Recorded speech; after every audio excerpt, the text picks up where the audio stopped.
Oduu simbirtuu. Ture torbannoota kana keessa ibidda hamaa akka keessummeessaa jirtu ibidda ofirraa qolachuu dadhabuun ibiddi babal'achaa jiraachuun gabaafame. Ameerikaa kutaa Los Angeles keessatti balaa abiddaa kanneen torbanootaaf deemaa jiru hanga yoonaatti cimeetti fufuunis gabaafame. Aangawooti dirooniiwwan dhuunfaa to'annoo abiddaa jeeqaa jiranis akeekkachiifte.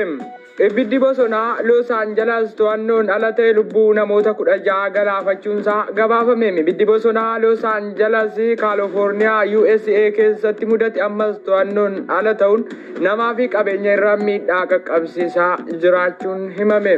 Hanga ammaatti namoota 16 sababa balaa ibiddaan bosonatti du'aniiru. Balaa qaqqabeen namoonni 137 ol qe'eef qabeenya isaanii gadhiisanii baqachaa jiraachuunis himame. Ibidda bosonaa kun doolaara miiliyoona 135 miidhaa qaqqabsiiseera. Dabaluunis akka danda'u himameera. Ibiddi bosonaa gaara sanaataa Moonkiyaa Kaalifoorniyaa irraa kan ka'e qilleensa guddaan naannoo sana akka babal'isu taasisuun himameera.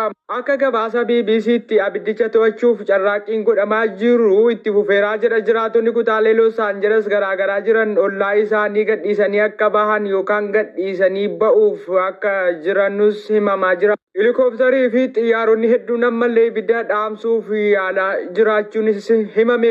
Ameerikaan ana malee ana danda'a, anatu dhaabaa, anatu hojjetaa jettu balaan gara rabbiitii dhufe akka malee sii walaxxalaa jiraachuun gabaafame. Kutaa Kaalifoorniyaa dabalatee bakkoota garaagaraa keessatti balaa ibiddaa ga'een Ameerikaan raafama hamaa keessa seentee jiraachuunis gabaafamaa jira.